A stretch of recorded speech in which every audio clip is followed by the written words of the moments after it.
LGBTQ plus issues are one of the many issues that are on the ballot this November. And this election is going to have a big impact for folks who are part of the LGBTQ plus community and also their loved ones, their friends and family who are allies and care about their safety and their well-being. And it's so great to see so many of you showing up today because you care about that issue. So we're going to dive into that conversation in just a moment. But before we do, just want to do a little bit of housekeeping and go through a few thank yous of the folks who helped to make tonight possible. First and foremost, I want to thank our event partners for tonight. And that is one, the Human Rights Campaign. When we first started discussing doing a Pride Month event, we knew, I think, right away that we wanted to work with HRC. They truly are one of the premier organizations in the United States working to advance the fight for equality and equal rights for all. And I want to give a shout out to our special guest speaker, John Gruber, who you're going to hear from quite a bit more in a little bit. Also to Jefferson Coombs from HRC LA, who I believe is on as well. He was instrumental in helping us to pull all of this together. So special thank you to them. Also to Stonewall Democratic Club, which is the oldest and the largest Democratic club in the country for LGBTQ plus Democrats and allies. And so we were very grateful to be able to partner with them as well. We have their president, Renee Grace Rodriguez, on with us, as well as one of their board members, Nico Brancolini, who helped again to pull together their partnership. I know there are other Stonewall members, just club members as well as board members who are on with us. So thank you to all of you for the phenomenal work that you do on behalf of our community and also for the Democratic Party. And you'll hear a little bit more from them later on in the program as well. Lastly, I just want to thank our amazing leadership and staff at the Grassroots Democrats HQ, who didn't just help to make this event possible, but helped to make all of our voter turnout operations possible. We've contacted now close to 22 million voters since our founding in 2019, and it would not be possible without this incredible group of people. Our president, Melissa Grant, she's unfortunately not able to be here with us tonight. Normally, she would be doing the rousing introduction at the beginning of these calls, but I'm doing my very best to try and fill in for her big shoes. Brian Coker, our CFO, who you will hear from in just a moment, our Vice President, Ingrid Van Eckert, our executive director, Tamara Melzer-Levinson, who's one of the most phenomenal organizers I've ever met. I know so many of you have had the pleasure of working with her, and she makes all of our daily operations go. Robert Jimenez, our operations manager, Justin Kelly, our youth vote coordinator, Mana Shushtari, our executive strategist. Some of you may remember her as our field director in the previous election cycle. Barry Rosenbaum, our senior editor and affiliate coordinator, Andy Linden, our recruitment coordinator, Pratt Malik, our Pratush Malik, our technology coordinator, our distributive organizing team of Pamela McAfee, Bridget Matthews, and Sydney Stern, as well as Eliana Reeder, who is our postcard coordinator.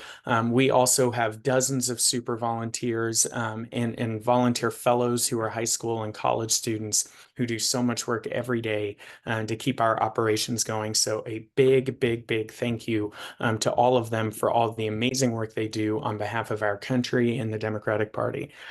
So with that, let's go ahead and dive right into our program. And first up, we just wanted to start by setting the scene with a brief update on the national political climate. We know that we are now in the heat of the general election. In fact, the first presidential debate is just 9 days away from today. So to give you a little bit of background on where things stand right now, there's been no shortage of big news lately. I'm going to turn it over to our CFO and fellow co-founder, Brian Coker. Thank you, Davis.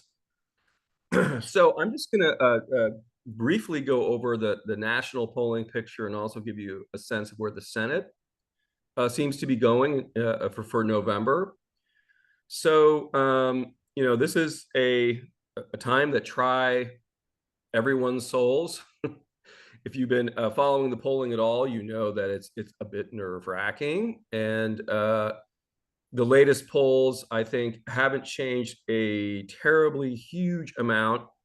The latest poll NPR Marist poll, pretty reliable, has Biden and Trump pretty much neck and neck. And they noticed beneath the hood some interesting trends post verdict. That is, Trump is a convicted felon with 34 counts so far.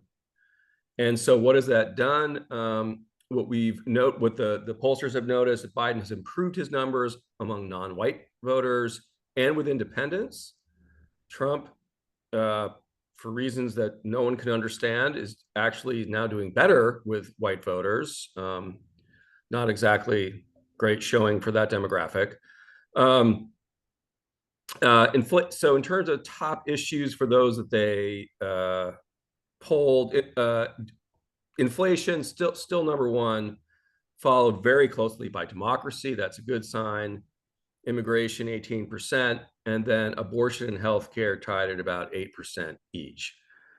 So I have lots of opinions about polls and whether or not they're, how valid they are. I personally think they're oversampling Republicans now because they don't want to get burned again as they did in 2020.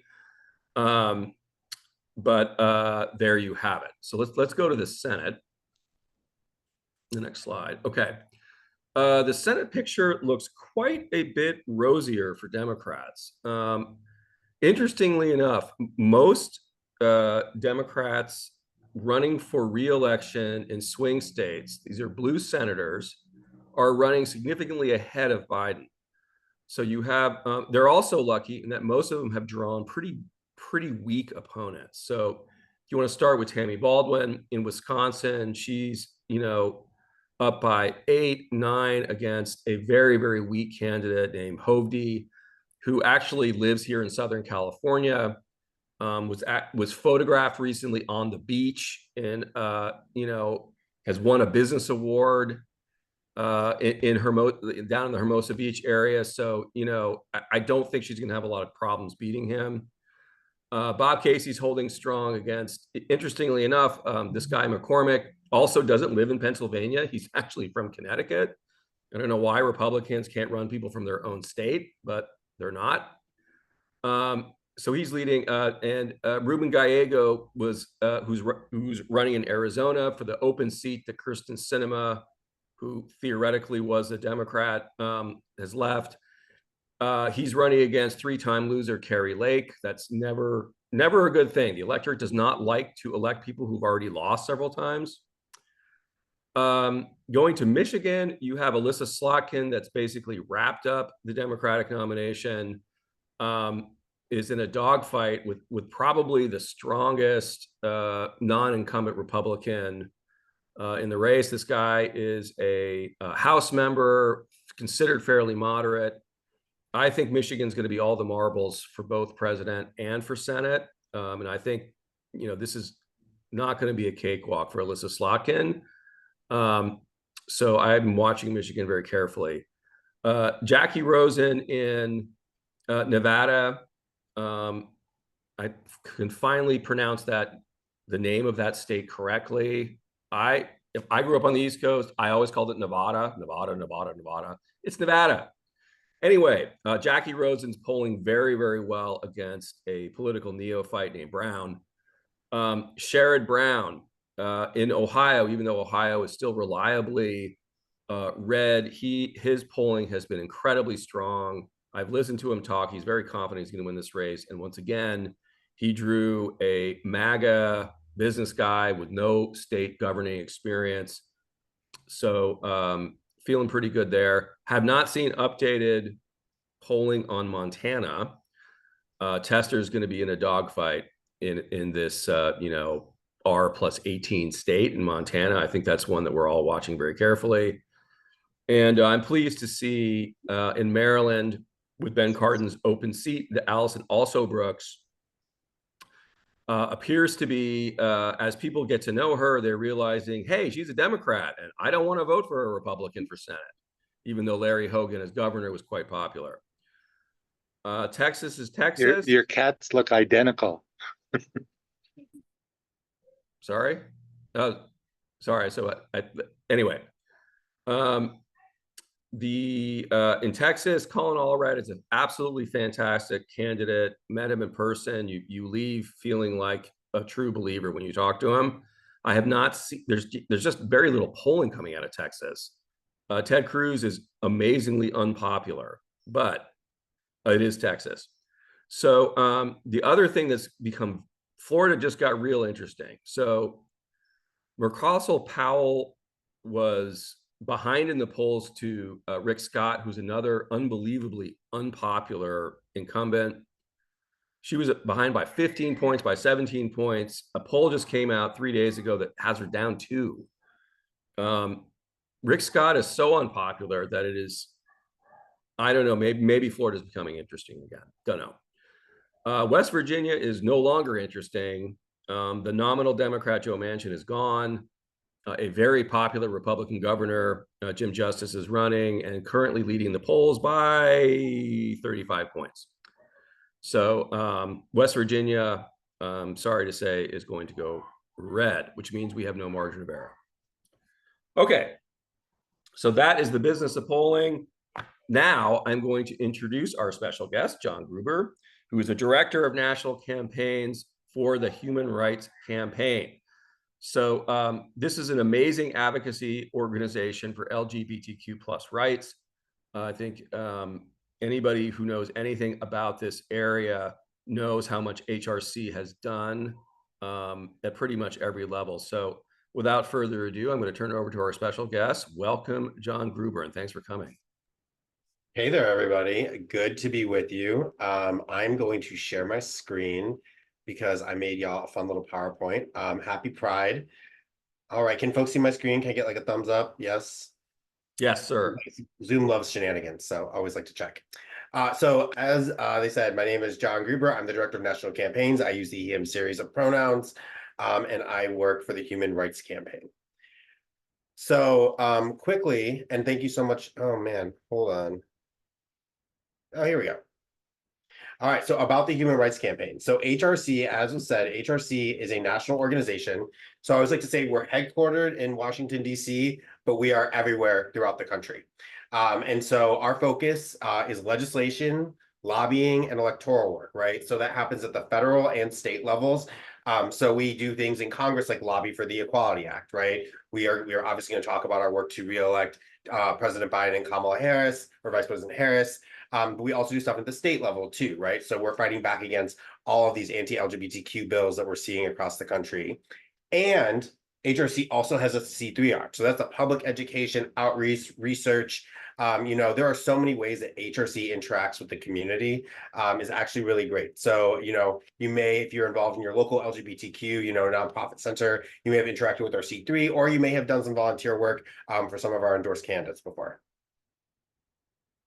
All right, by the numbers. So HRC has 3 million members and supporters nationwide. So we are a membership organization. So we communicate to those folks about candidates, about initiatives, about ballot measures, about state legislation all the time. We reach about 9 million people on our social media properties, which is really great, right? So we're getting the word out about what's going on. And we have 40 plus years of tireless advocacy for the LGBTQ plus community. So we have been a lot of things to a lot of people, and we're really proud of that. So this map, I just kind of wanted to highlight to show you kind of where HRC has steering committees. So these are committees that are formed locally. I see Jefferson Coombs from our LA steering committee. Shout out to you for getting this presentation connected. But, we have steering committees across the country, but that doesn't mean that we're not in every state and territory, right? So the states that are great just don't have steering committees, which are, again, our like local volunteer organizations that represent the organization, but we still do a lot of work in every single state. So we are united to advance equality across the country.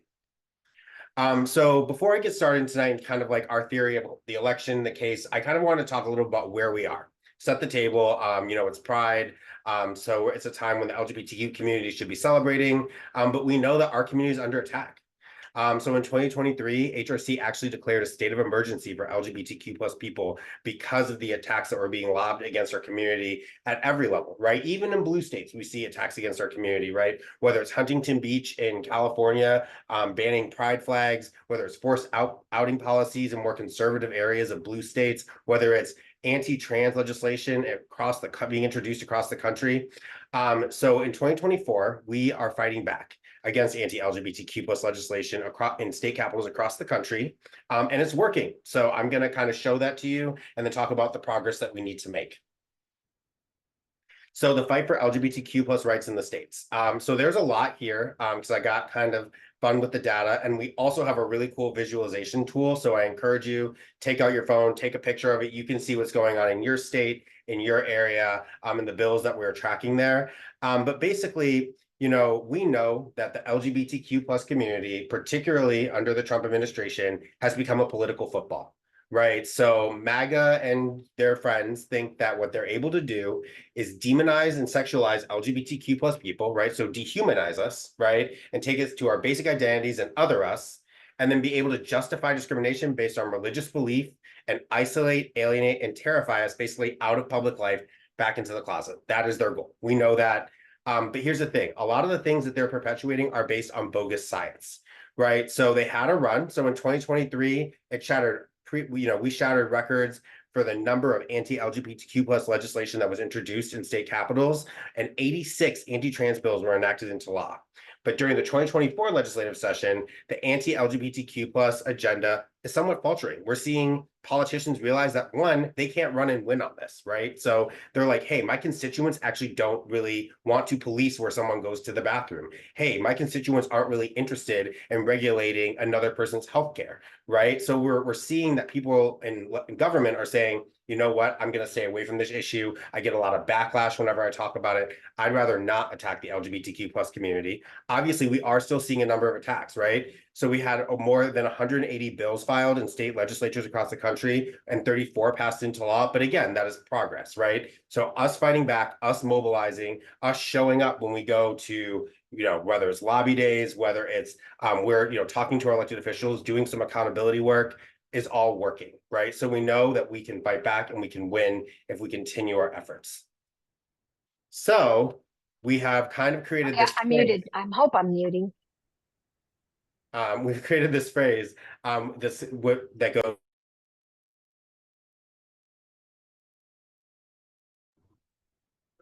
Can folks hear me now? Yeah, John, thank you so much thank you. And if everybody could just keep themselves muted during our presentations, it makes it so John can keep flowing through the entire program. Go for it, John. We love it, intermission. So we say when we show up, equality wins, right? So the theory of the case is that if we continue to show up, right, as a community and with our LGBTQ plus allies, equality wins, because we will elect politicians and we will hold certain politicians accountable for protecting the LGBTQ plus community or attacking the LGBTQ plus community. So what we want to achieve in 2024, I don't think I need to convince anyone here that we need to re-elect President Biden and Vice President Harris. We need to flip the House and make history with LGBTQ plus candidates, right? We can talk about a few of those. And we also need to fortify our hold in the Senate. So that polling presentation gave me a little vigor. I'm a native Ohioan, so we definitely need to re-elect Sherrod Brown. He's amazing. And we need to focus on target states and districts, right? So I know there's a lot of California folks. I saw some folks from New York, right? The districts where Joe Biden won in 2020, but a Republican occupies that seat. We're ready to say, hey, see you later. We're going to elect someone who's going to vote well on our issues. And then we need to take anti-trans attacks off the table for good, right? So we know that if we show up for this election and we hold these legislators who voted against us accountable, we can win. So the stakes could not be clearer. Again, I don't think I need to do any persuasion here, but it really is a stark contrast, right? If you look at Obergefell, right, which like legalized same-sex marriage, right? If you look at all the things that President Biden has done to be able to pull discrimination against anti-trans discrimination off the books, right? And inclusion. We know that Donald Trump literally uses our community as a political football. So what we have to do is make sure that he does not get back into that White House because our community can't afford it. Right? So where HRC is leading the fight. So there are a million priorities. I know that everyone, down to like, local aldermen or, city council folk, right? There are a million folks on the ballot this year. But HRC kind of have some big goals, and I want to talk about those in a little bit larger context and then talk about our equality voter model. So we are focused on 6 battleground states. And these are the states that will decide the presidential election. There are also some very competitive races for governor and Senate there. So Arizona, Georgia, Michigan, Nevada, Pennsylvania, and Wisconsin. Then we also have key races that we're focused on, right? So we talked about Ohio. We can talk about California congressional districts, right? Again, where we know that Joe Biden would have won in 2020 and a Republican sitting there, we can hopefully flip that district. Same thing in New York, right? And then there are state races, right? So I don't know if folks are paying attention to North Carolina or some of these other places where there are races that are like really competitive with really anti-LGBTQ plus people running, and HRC's focus is winning those races. So we endorse mostly at the federal level and the state level, but then sometimes we've also endorsed in specific places. I mean, we'll talk about how you figure out who we've endorsed around you and what we're doing in just a minute.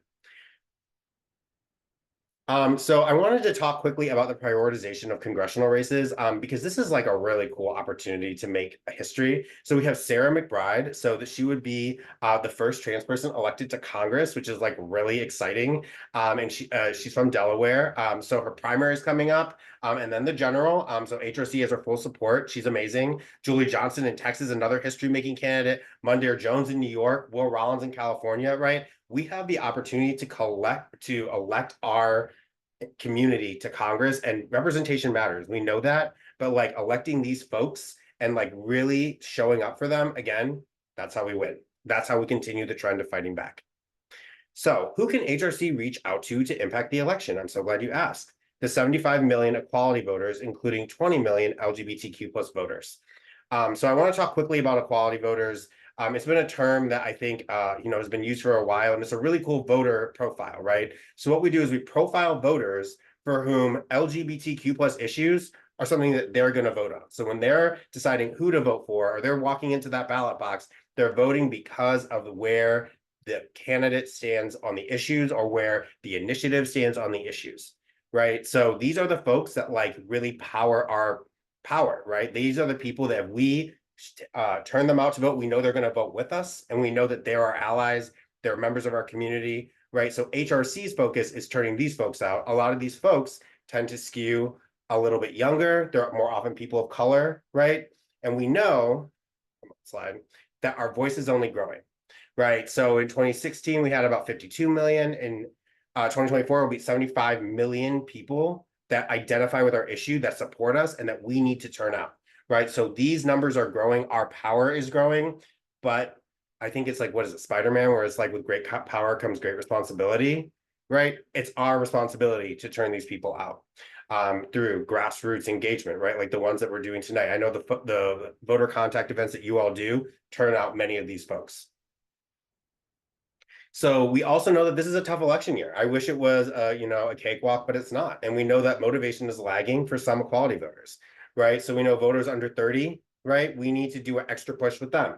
Black and Latine voters are also a little bit less enthusiastic, right? But then we also know that a lot of voters are just tuning into the election, right? Not all of us are like cool enough to be having happy hours with our friends to talk about how we're going to defend democracy on a Tuesday night. So, we are able to shape the election. We are able to pull people out to vote, and particularly these equality voters.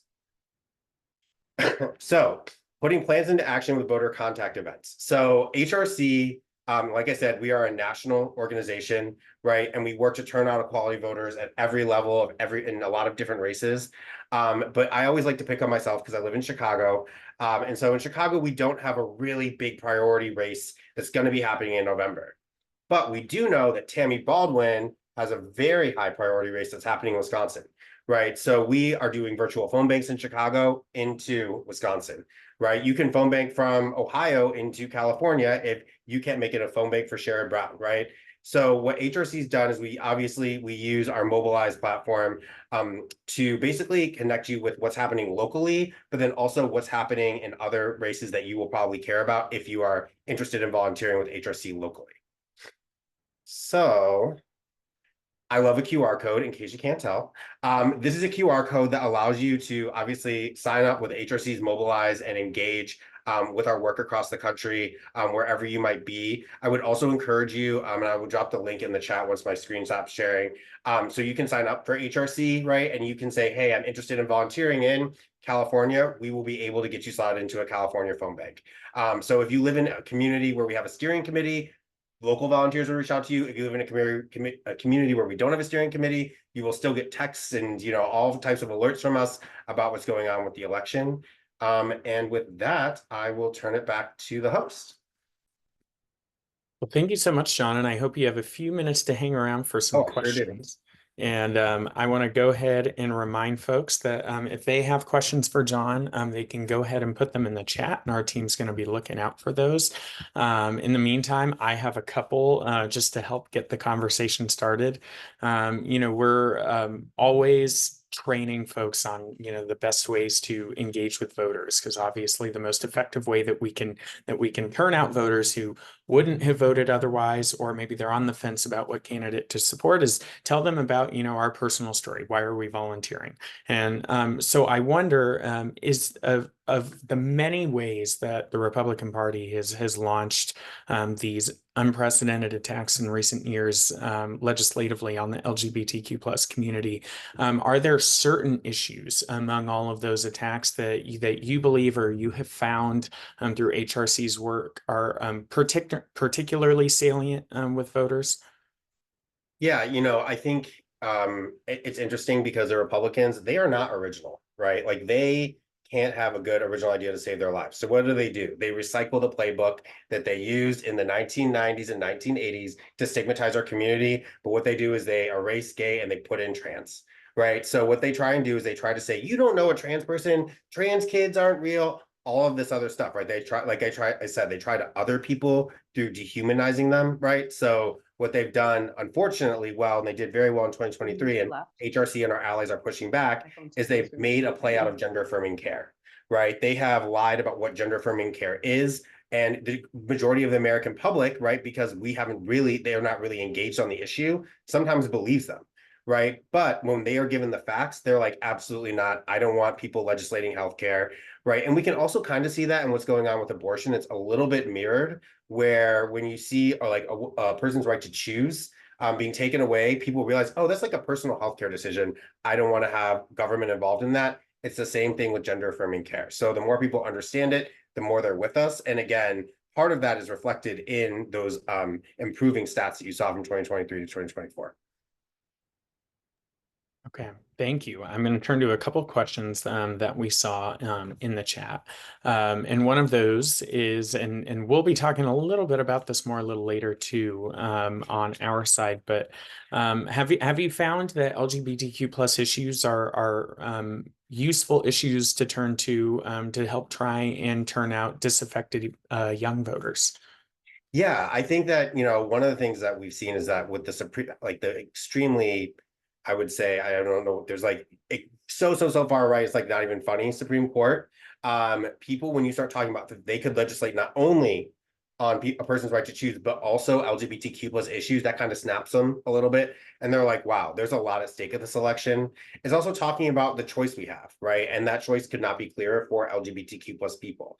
And I think that, one of the things that Donald Trump does that like weirdly helps us is he talks, right? Him and his allies talk very openly about what they want to do. So it's not like I can like be like, oh, well, you have to trust me. It's like, look at the news. They're talking about it. They're saying the quiet part out loud. So when disaffected voters are like, I don't know if I want to vote, we make that choice very clear to them. And then we talk about what happens if Donald Trump gets back in office, potentially appointing 2 more justices to the Supreme Court. Who knows what other types of damage he could do.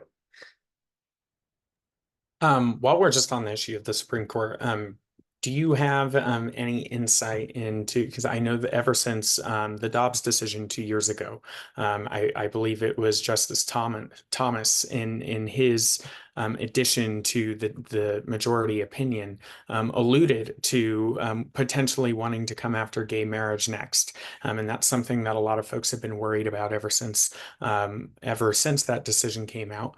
Are there, should we be telling people that they should be worried about that if we don't turn out enough pro-equality voters in this election? Are there other LGBTQ plus issues that the Supreme Court could rule on in the near future that we should be worried about as well? Obviously, there was the well-known Colorado case that where the court ruled that it's okay for businesses to discriminate against customers based on their sexual orientation. Is there anything else potentially coming down the pike that you think we should be warning people about when we're trying to remind them what's at stake in November?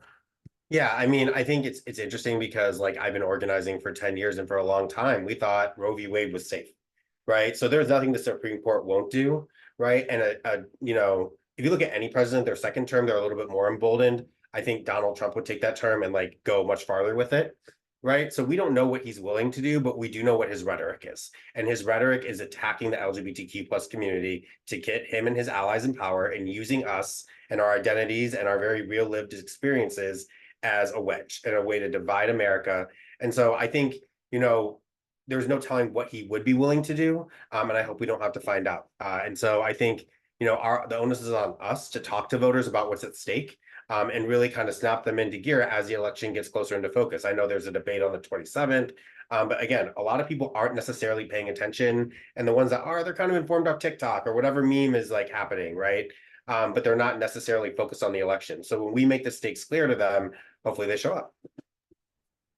Well, just jumping off of that, you know, we're talking a lot about the negatives that could happen if this election goes the wrong way, if Trump is to return to the White House, God forbid, and his MAGA enablers in Congress were able to get control of both chambers, how devastating that could be for our community. But what are some of the positive things that the Harris administration have done, and that the Democrats did in partnership with them in Congress when they had full control over the chamber, that you think that we should be highlighting when we're talking to folks?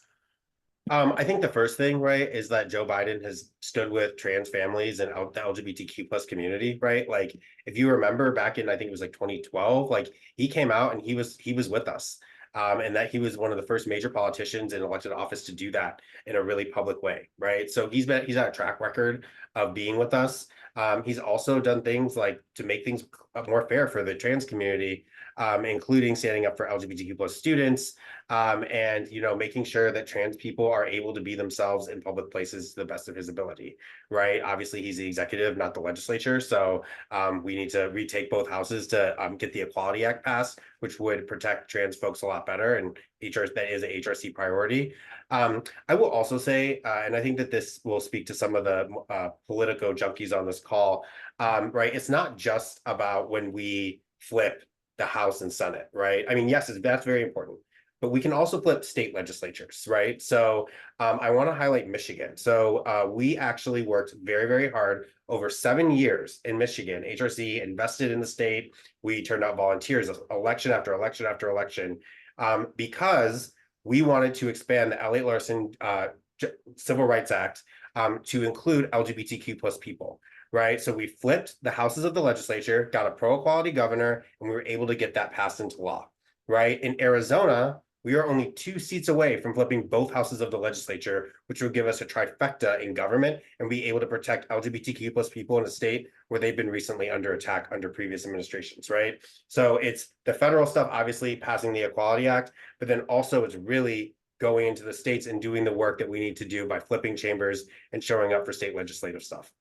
Yeah, and I love that you mentioned that, because what we're always reminding folks too is that, you know, the state elections and the federal elections, they're so interconnected. Yep. And later, you know, Tamara's going to talk about some of the voter engagement work that we're already doing, and a lot of it is with what some of you may have heard this term is called the coordinated campaign. And that's, you know, in the presidential campaign, the Biden campaign, they're going to be working hand in hand with state Democratic parties to not just get folks out for Joe Biden and for Kamala Harris, but, you know, for the Senate candidate, the gubernatorial candidate, the local down ballot Democrats who are also on the ballot. And when you show up to do work in a specific state, you're not just helping maybe that candidate that you really love who got you in the door or got you to start making calls. You're helping to impact all of these issues for people who live there, as well as for folks across the country. So that interconnectedness is definitely so important, and it's a great way for us to be able to make an impact up and down the ballot with the work that we're doing.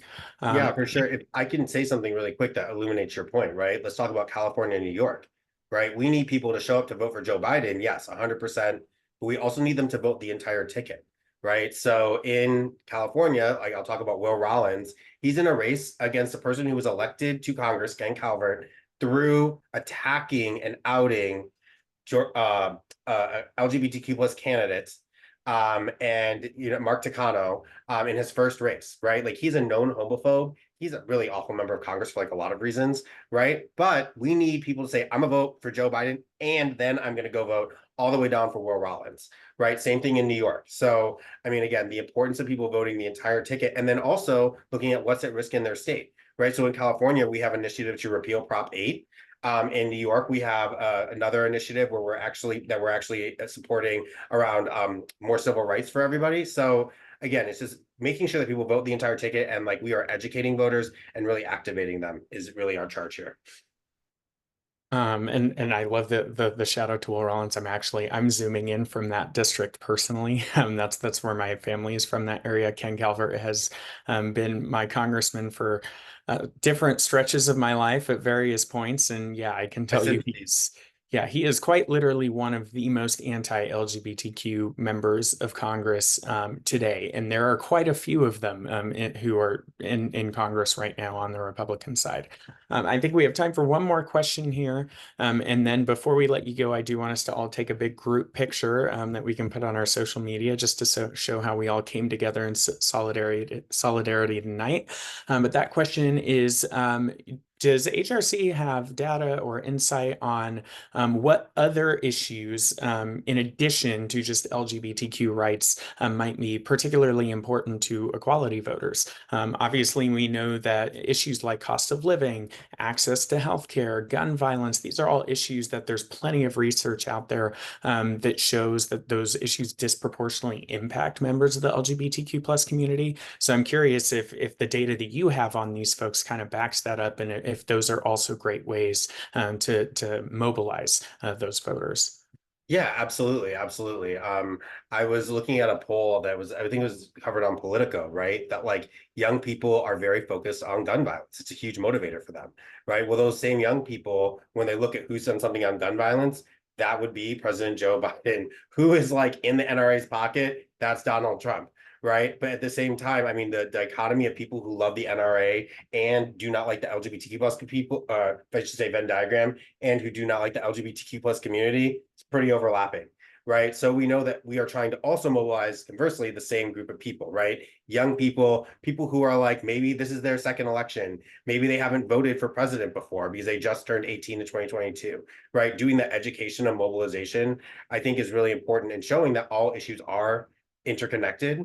I will also talk about Ohio, and I probably don't need to talk about Ohio too much, but I think when you look at Ohio and what happened when a group of people got together and challenged the state's abortion ban and enshrined abortion in the Constitution by overwhelming margins, right? We know that we can actually turn out equality voters through doing that, right? So it's talking about those issues that matter to them, like the reproductive justice or gun violence, because again, all of these issues are interconnected and they see them as interconnected.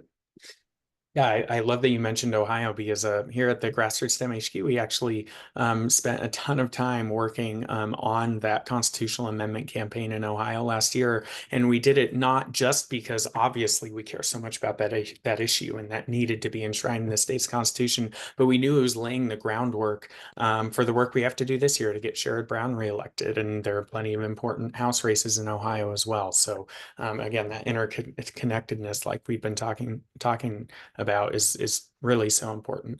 Well, I want to thank you so much for your time, John, and for all of the valuable information that you shared. I know I'm personally feeling even more motivated and fired up to get to work than I was before. Before we let you go, and then to the folks who are joining us as attendees, we have a little bit more for you in this presentation. We're going to talk about a little bit more of the work that we're doing at the HQ, and then ways you can get involved to help make a difference on these issues and these campaigns. But before that, this is a virtual happy hour. I want to ask everyone to grab their drink. One of the great things about a virtual happy hour is you're guaranteed to be able to get whatever favorite drink that you want. I'm personally drinking an iced tea, but if you have something a little more celebratory, or even if it's just a cup of coffee because you had a long day and you're trying to stay awake, go ahead, turn on your camera, hold it up, give us a smile. I'm going to ask Mana to actually be the one who takes the pictures because she's better at doing it than I am. And we should just double check. Mana, can you do that? I'm here. Yes, I'm here. Fantastic. okay, I'm going to Alright. let her count everyone down. All righty, hold up your favorite drink, fix your hair, fix your eyebrows. Ready? 3, 2, 1. Say cheese. All righty, and you have so many people here. We have to take another photo. It's like the virtual equivalent of a panorama. Ready? 1, 2, 3. Beautiful. Thank you, Davis, for your high compliments on my photo taking skills.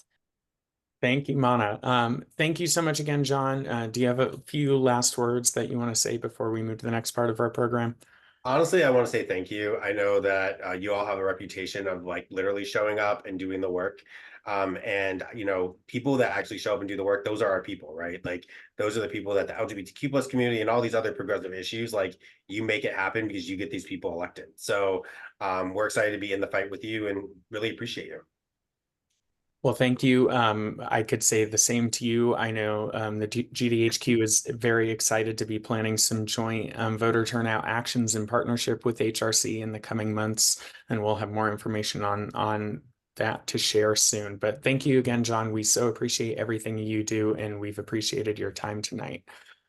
Next, I am going to turn it over to our operations manager, Robert Jimenez, who's going to talk a little bit about the candidates that we are supporting at the Grassroots Democrats HQ, their phenomenal records standing up for LGBTQ plus equality, and how important of a voting bloc that is going to be, the folks who care about that issue in this upcoming election. So go ahead and take it away, Robert. Yeah, hi everybody. I am Robert Jimenez. I am our operations manager. I'm excited to be here with all of you guys. And as Davis mentioned, the LGBTQ plus community is going to be very important to make sure that we elect candidates like the ones on our target list here today. We know that every incumbent that we are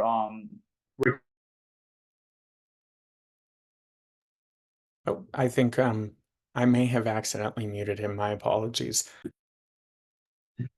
He is now unmuted. Yeah, so hi everybody. So every incumbent on our list was a co-sponsor of the Equality Act, and each of our candidates are going to make sure to support it and make sure it passes once we get that through. This is going through the Senate and the House, and we're really excited to be working on 2 races by doing phone banking, postcard writing, and hopefully some more, and on the ground work here in California. To elect Will Rollins in CF41, we want to flip that district and get Ken Calvert out. And we're doing a lot of work for Senator Tammy Baldwin in Wisconsin.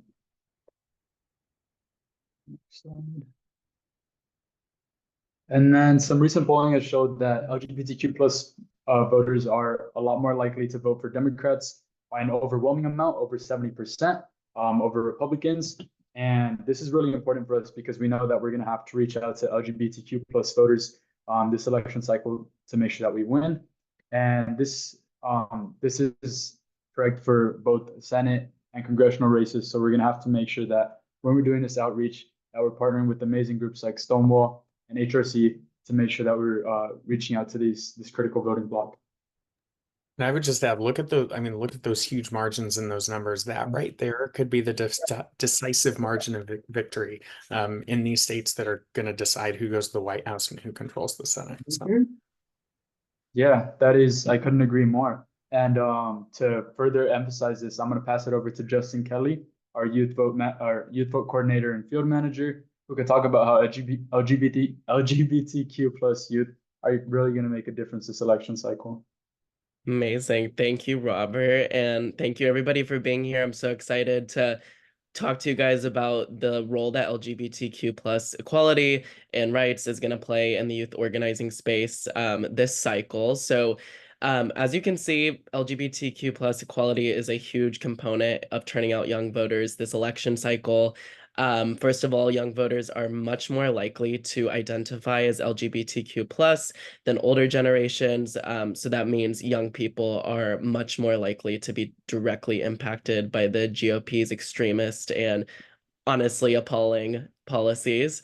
And as you can see there, 27% of Gen Z voters in 2022 identified as LGBTQ plus versus just 11% of the overall voting age population. So obviously young people are much more affected by these anti-LGBT plus agendas by the GOP. And it's not super surprising because it might not be the most important issue to voters, but LGBTQ plus rights is an issue that could help decide the votes of nearly 40% of young people. So almost half of the youth vote could be decided by just this issue. So that's why it's so important. That's why these Democratic candidates we're supporting are so important in mobilizing youth to go vote for those candidates who clearly are the most effective and the most committed to protecting LGBTQ plus rights. It's going to make a huge difference. And then also other issues that young voters consistently identify as being the most important to them. For example, cost of living, housing, healthcare, gun violence, all of those are issues that disproportionately impact the LGBTQ plus community. And you can move to the next slide. Thank you. And obviously this all matters because the youth vote is going to determine the outcome of this election, just like it did in 2020 and 2022.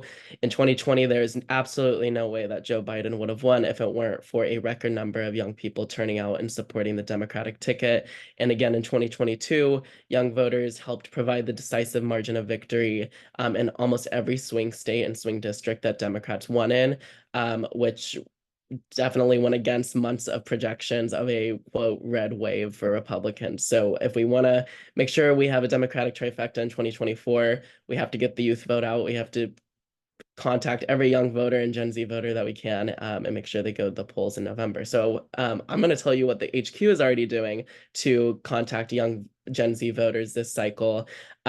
So again, once again, for our 9th cohort, the Grassroots Dems HQ has partnered with Blue Future to hire and train 50 young adults this summer from across the country who are already starting as of last Thursday, making thousands of dials each week to contact Gen Z voters on behalf of the most competitive red to blue congressional races here in California and key swing Senate races nationwide. And in the first 8 cohorts of this program, we've hired and trained over 300 organizers across the country. Those organizers have made over 438,000 dials to Gen Z voters across 9 different states and 9 different red to blue congressional districts. And then as you can see here, it's super incredible. More than 40% of the organizers we've hired since 2021 as a part of our Organize for Democracy program have identified as LGBTQ+. And just this summer, out of our 50 students, nearly 50% of the organizers we hired identified as LGBTQ+. So we're really excited to have people who can speak to the attacks of the Republican Party against LGBTQ individuals and young people when we're contacting young voters this cycle. And then you can move to the next slide. And then just really quickly, wanted to read over a really wonderful quote we got from Tierney Chin, who was the Arizona out-of-state organizing director in 2022, about the impact of this Organize for Democracy program. So she said, the work done by GDHQ's Organize for Democracy Fellows has been vital to the Arizona Democratic Coordinated Campaign. Since partnering with Mission for Arizona, they consistently conduct regular direct voter contact phone banks, reaching constituents in both English and Spanish. And then she went on to say they are excellent in conveying our message of voting Democratic across all levels of government to young people 18 to 35 across Arizona, and have identified identified a number of voters who would like to get involved with the campaign. The passion and commitment these young people exhibit daily in their efforts to mobilize voters across the country is truly inspiring and gives me hope for the future of our democracy. So if you can't tell, this program is super valuable. The campaigns we work with really love it. And we're committed to continuing hiring young organizers to contact more Gen Z voters for the rest of 2024 and make sure we elect Democrats everywhere up and down the ballot on November 5th. So with that, I will pass it to Tamara Melzer-Levinson, our incredible executive director, to talk about volunteer opportunities. Fantastic. So I just want to give you guys a little bit of a kind of agenda so you understand where we're at. Number one, keep on grabbing your coffee, your diet sodas, or your wine, because we are wrapping up pretty soon. But do not actually leave, because I'm going to go over what our volunteer opportunities are. Renee Grace Rodriguez is going to give us a couple minutes talking about what a partner organization in Stonewall is doing. And then I have a closing remarks that please do not actually leave. So volunteer opportunities. Right now, we want to be asking all of you to actually do the work that we have to get things done.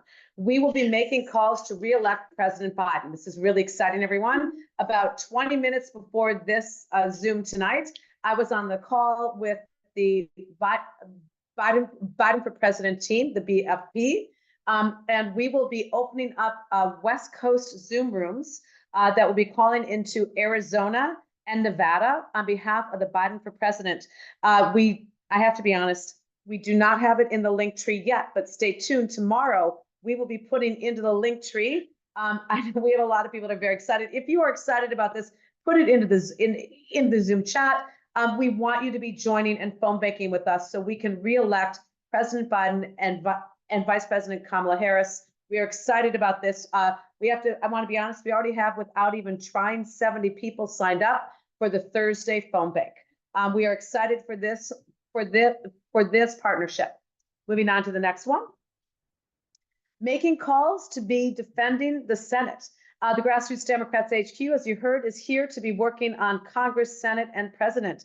We need to be defending our Senate. We are already working alongside the coordinated campaigns in multiple states. So you can be joining us on Monday, Wednesdays, and Thursdays, calling into Arizona, Ohio. We are doing phone calling on Thursdays. We are calling into Wisconsin so we can be re-electing Tammy Baldwin on Thursdays and Saturdays. And yes, Montana, we are going to make sure that we have John Tester re-elected. When we are calling into Montana, everybody, I want to let you know that is a twofer. We are not only making sure that we are re-electing John Tester, but if you haven't been following this one, we have an opportunity to be electing a new congressional member named Monica Trinnell into Congress. Montana is divided into 2 different congressional seats. And because she's such an incredible red to blue candidate for Congress, we will be making phone calls not only for John Tester, but that coordinated campaign is on the ground, knocking on doors, and we are phone banking on behalf of both Monica Trinnell for Congress and John Tester in Montana.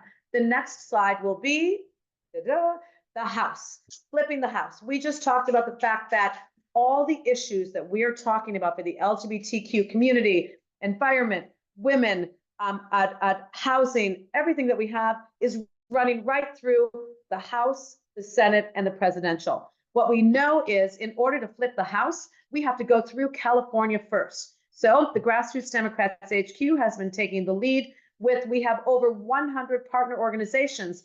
Right about now, I do want everybody to be putting into the chat what city and state you are coming from. If you are with any organization as well, if you're with an organization that's been phone banking with us, because if you are not yet partnering with us on the phone banking that we are doing for the presidential, for the Senate, and now for the House, we want you to be joining us. We are already making phone calls nationally with the DCCC. The DCCC has a new distributive organizing team. Grassroots Democrats HQ with our partners is leading a Zoom room twice a week on Tuesdays and Thursdays. I got that right. On Tuesdays and Thursdays, it's also written on the slide. On Tuesdays and Thursdays, we are making phone calls with our partners at the DCCC into the California congressional districts. That is a national phone bank. We also are doing phone banking into all the different districts that we have here in California. Beginning with, I want to make sure that you see for George Whitesides in CA 27, for Rudy Salas in CA 22, for Will Rollins in CA 41. Moving on to our next slide. We need to not just be making phone calls, which by the way, all these districts that you see, we will be adding phone banking I would say by the end of June, we will have phone banking in every one of our California districts, but we are knocking on doors. If you are somebody who lives anywhere in the state of California and you have the capacity to be working on our 9 different congressional campaigns, I'm getting my number wrong. 8. We have 8 different congressional campaigns in California, but when you then add in Monica Trinnell, because we're working on her in Montana, that brings us up to 9. If you're somebody who's going to be knocking on doors, we want you to be doing it. Because what do we know? It isn't just about writing postcards, which how many of you are writing postcards? Go ahead and put that in the chat. I'm sure that you all are, which is amazing. But we need to combine the writing of postcards with a text, with a phone call, and the very best way of getting a voter to be voting is by knocking on doors. And take a look here. When you just heard Robert Jimenez, who is our operation manager, Justin Kelly, who is our youth vote coordinator and field organizer, when you saw them speaking, what I want to let you know, they are literally going into these districts and they are lifting up voter registration drives and canvassing, because we have been working neck and neck alongside with each of our frontline red to blue congressional districts and those that we have to also re-elect, meaning Josh Harder and Mike Levin. And we are making sure that we are on the ground. We are the first boots on the ground. We are there. We are doing the work. Next slide. Lastly, I want to make sure that you all know about postcards. Like I just said, please take a look in the chat. Let us know what it is that you have already been doing. You can be doing the phone banking. You can be doing texting with us. You can be doing canvassing. And then what if you don't like to do any of those? What if you still want to be helping to get the vote out and get a message directly to the voter? You can be postcarding. Davis Hahn, who you saw leading tonight's happy hour, he is our senior advisor, and he works with us to be writing the actual scripts that we are writing to these voters within each one of our California congressional districts. So please, if you can't phone bank, text, or go and write and go and door knock, we want you, I just said all those 3. We want you to be writing postcards. And when you do this, we have an extensive fellowship program. I want all of our fellows that might be on the call to be putting that in the chat as well. We have over 40 young adult fellows that are volunteering with the Grassroots Democrats HQ. And what they do is they help make sure that when you order a postcard and you want to know, you want 25, 50, 100, 1,000 postcard addresses and scripts, they make sure that you get the right script, the right list of voters. And thank you to Davis Hahn for making sure that the scripts are all written in a way that meet the publicly available information in coordination with each one of our campaigns. Moving on to the next one, I want to make sure that you know, if you enjoyed tonight, this is not the end, everybody, so do not leave. But I do want to make sure you know that the next thing you can do, in addition to all those voter engagement, is to join our next virtual happy hour. We will be doing a virtual happy hour for the 2024 and the fight for reproductive freedom. We'll be doing that on Wednesday, June 26th, 5:30 Pacific time and 8:30 Eastern time. That link is all in the chat right now. We are making sure that you have that. Moving on to the next slide, which I believe is me turning it over to Renee Rodriguez. Renee, you have 2 minutes, please, as one of our incredible partners in California, making sure that the volunteers are getting out to be speaking tonight, and let everybody know what is the incredible partnership that we have with the Stonewall Democratic Club. Well, good evening, everyone, and I am excited to see you all here. This is an exciting moment in time because every year they keep telling us how important it is that we get the vote out, but this year is like none other because literally our lives are on the line. So Stonewall's commitment has been that we have focused on the congressional races. We have got to flip that house, and we're kind of taking our approach as a twofer. We're there to get Biden elected. We're there to get our congressional seats elected. and every other down ballot that's existing in the district. So we have partnered.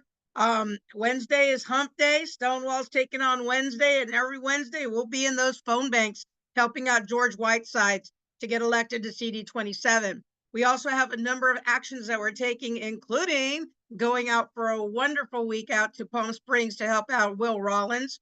And so we're working very hard to make sure that those two seats are very important to us. But we will also be canvassing in Orange County as well, dealing with Derek Tran and some of our partners down there, and David Min and some of the other people that are running in Congress, because the Congress is crucial. And what we're doing is I'm actually calling every single one of our members. We had approximately over 1,500 contacts given to us. 1,500 contacts that we reached out over the Pride season so far that have filled out names and addresses and phone number. They've given us their phone numbers. They've given us their emails, and I am reaching out to them. We have a team of Stonewall Dems reaching out to them to talk to each one of them about how important this election is. And the one that seems to have the best response so far is saying, can any of us really afford 2 more Trump-appointed Heritage Foundation guided justices to the Supreme Court? None of us can afford it. They're very concerned about access. The young people I'm talking to are very concerned about access to birth control. The way, if you want to get on with Stonewall, go to stonewalldems.org. And at stonewalldems.org, you can receive our email. Our email comes out nearly weekly. Don't quote me on that one. We're doing our best. It's a lot of work. But you'll get the newsletter with our upcoming actions. And also, one of the things, if any of you have Signal, put your hand up if you have Signal chat. We will add you to our Signal chat for our phone banking team. We have a phone banking team. We also have a Canvas team. So when you'd like to get instant notices about, hey, the reminders, hey, this weekend we're going to go out and do this, or we're going to do that, and you get that through Signal chat, it's an excellent opportunity for us to network with you, build camaraderie within the club and other club members who share your passion for phone banking, canvassing, or volunteering of any kind.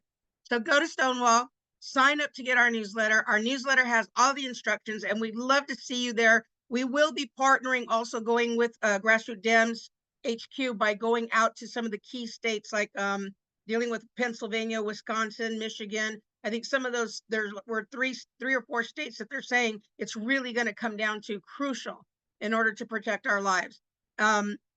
We'd love to have you be a part of us. And thank you, Robert, for putting that link in the chat for everyone. And thank you for allowing me to be here and be of service to you all.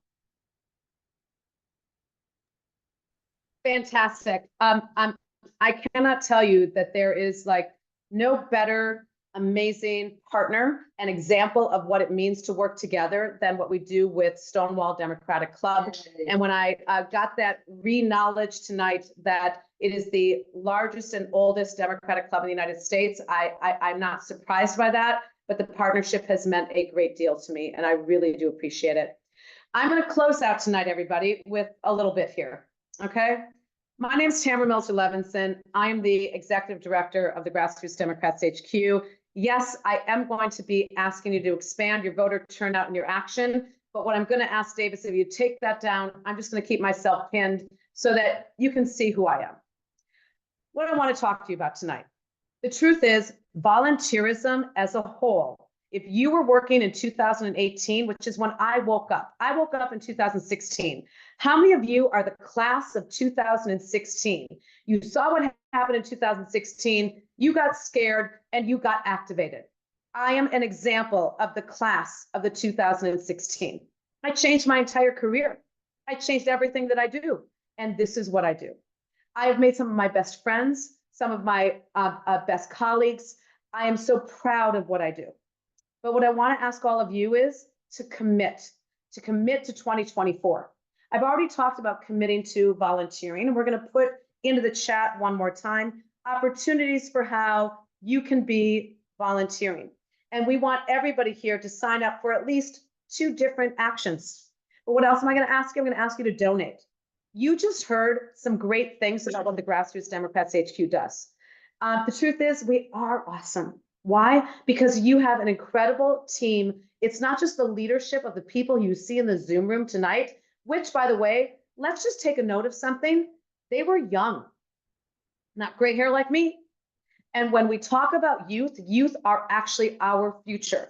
Some of the stats that I just saw here tonight were absolutely incredible to me.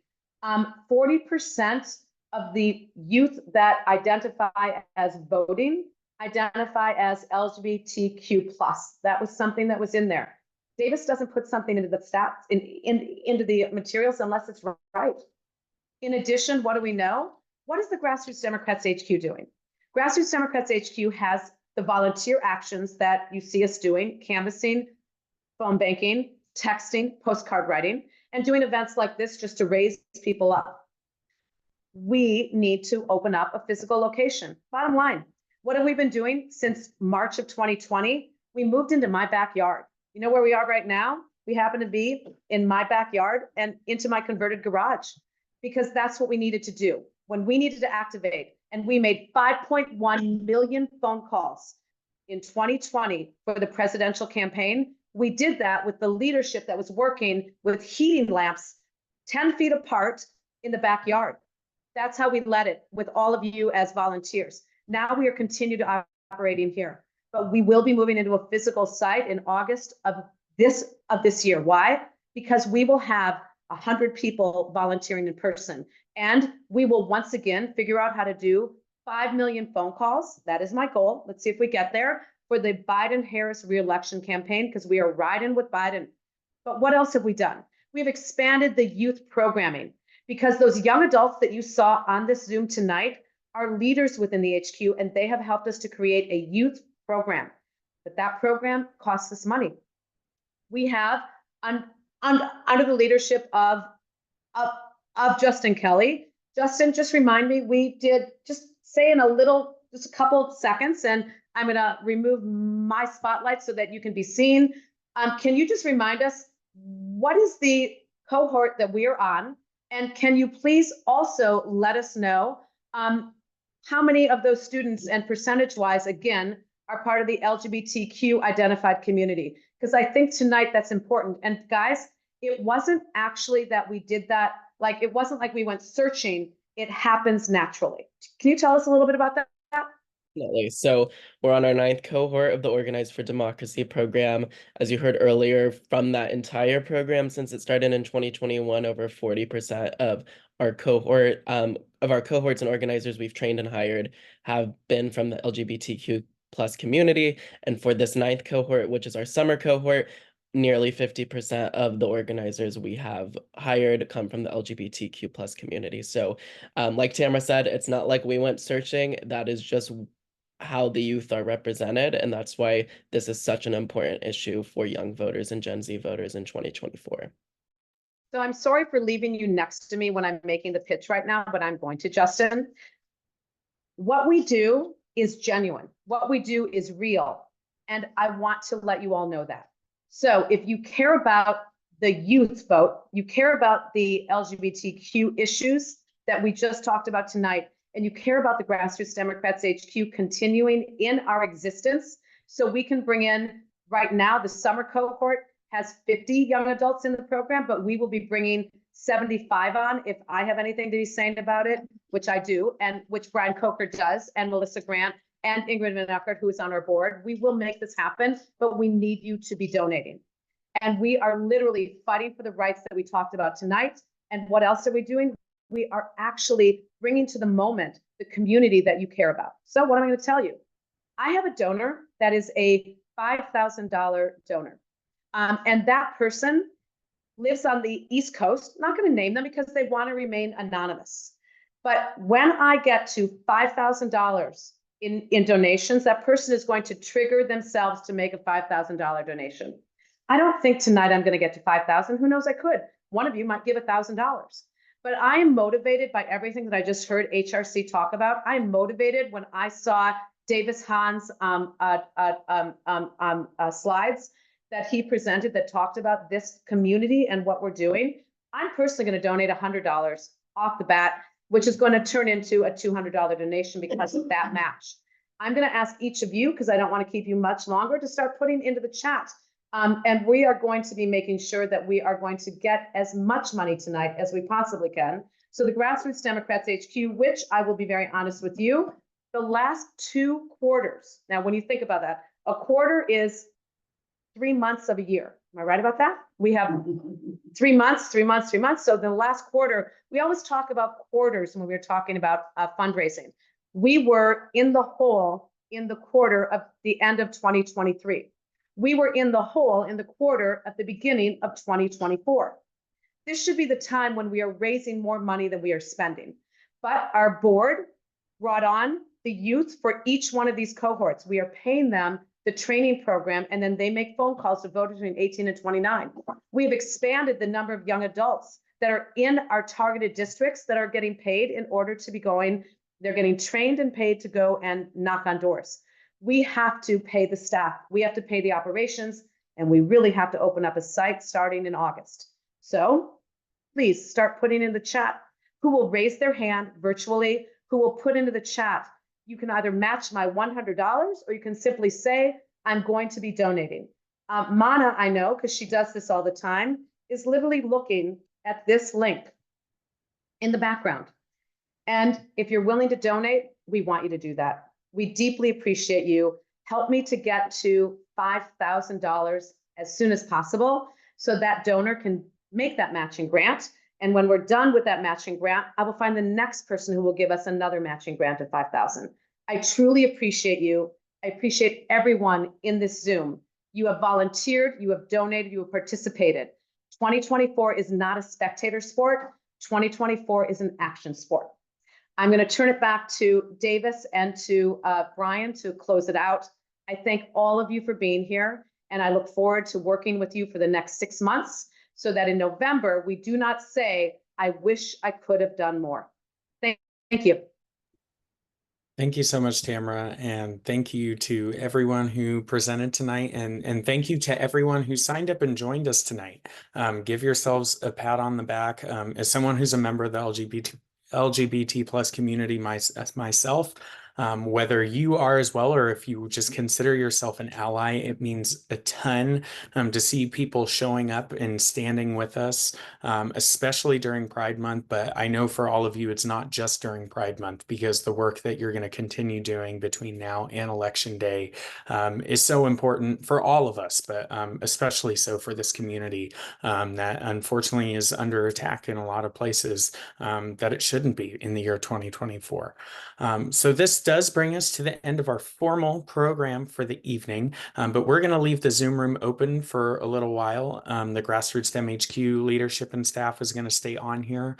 So you're welcome to stay on, converse with us for the next 10-15 minutes or so. If you have additional questions that you weren't able to ask earlier, you're welcome to stay on and ask those.